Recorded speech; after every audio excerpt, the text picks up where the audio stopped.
Welcome to Summary of the Week, your quick guide to the top headlines. Today is Saturday, August 9th. Here's a recap of some of the major events this week. Russia launched a 53 drone attack on Saturday, killing 2 civilians in Kherson and injuring several in Sloviansk. A man's body was pulled from the rubble, and a 68-year-old woman later died of her injuries. In the Kharkiv region, shelling wounded 10 people and knocked out power in Izium. Early Sunday, explosions hit Chuhuiv and Balaklia, setting 10 homes on fire. Ukrainian officials say it's part of a campaign to terrorize civilians and overwhelm national defenses. But Ukraine isn't just defending. Over the weekend, Kyiv stepped up its long-range strikes, hitting oil depots, airfields, and defense factories deep inside Russia. On Sunday, a refinery near Sochi went up in flames, and a key fuel pipeline in Central Asia was reportedly knocked offline. These strikes have hit Russian production hard, sending fuel prices and pump costs soaring. Russian drones struck the Odesa region early Monday, sparking major fires and widespread damage. According to emergency services, the worst hit was a local radio market where flames tore through dozens of stalls selling electronics and household goods. A separate fire broke out in an abandoned dormitory but was later brought under control by fire crews. In other oil-related news, U.S. President Donald Trump on Tuesday morning signed an executive order imposing 25% tariffs on India over its imports of Russian oil. He accused New Delhi of reselling Kremlin crude for big profits while Ukrainians die, saying, quote, "They don't care how many people in Ukraine are being killed by the Russian war machine." The tariffs could disrupt $180 billion in U.S.-India trade. India calls the move unjustified, saying oil imports are needed for affordable energy. India is the world's third largest oil importer and the top buyer of Russian seaborne crude, according to Reuters.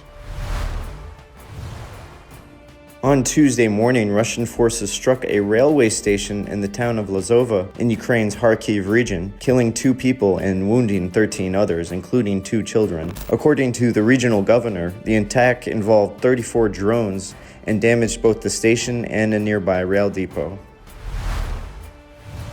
Also on Tuesday, following a call between Presidents Zelensky and Trump, the White House approved 2 potential military sales to Ukraine worth over $200 million, pending congressional approval. The package covers maintenance for Ukraine's M777 howitzers and logistics support. A military analyst told Kyiv Post it's useful, but not a strategic game changer.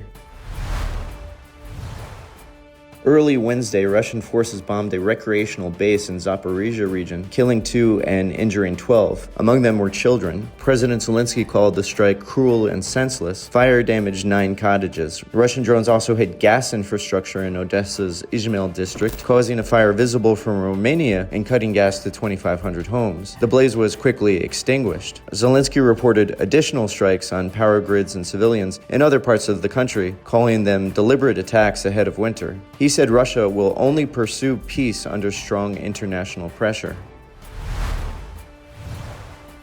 Later on Wednesday, the Ukrainian government appointed Alexander Tsivinsky as the new head of the Bureau of Economic Security after a lengthy delay. The BEB is Ukraine's key agency fighting financial crimes like fraud, tax evasion, smuggling, and money laundering. Tsivinsky, a detective from the National Anti-Corruption Bureau, faced earlier rejection over national security concerns tied to his father's Russian citizenship. But after further checks, including a polygraph test, the government gave its approval. The appointment is seen as a critical step for reforming the BEB and advancing Ukraine's EU accession talks.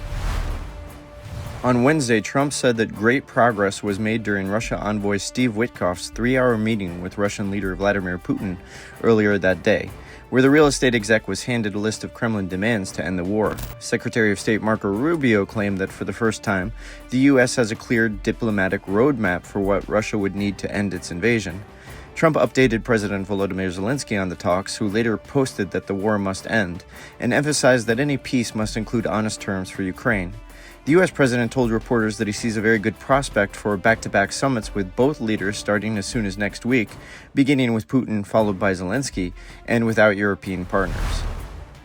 Russian forces launched another massive drone assault overnight Thursday and into Friday. In the Kyiv region's Buchansky district, 3 women, ages 16, 56, and 80, were hurt when strikes damaged homes and set fires. In nearby Bucha, a kindergarten and 7 private houses were hit. Kharkiv also came under heavy attack. A gas station was struck, homes damaged, and a civilian enterprise set ablaze, injuring 2 people. In Sumy Shoska, drones damaged apartment blocks and cars, while in Odesa, a sewage station was hit. Ukraine's Air Force says Russia launched 104 drones, including 8 high-speed jet UAVs. Air defenses downed or jammed 82, but 26 struck targets in 10 locations, with falling debris causing further damage. Thanks for watching this week's Summary of the Week. Don't forget to like, subscribe, and stay informed.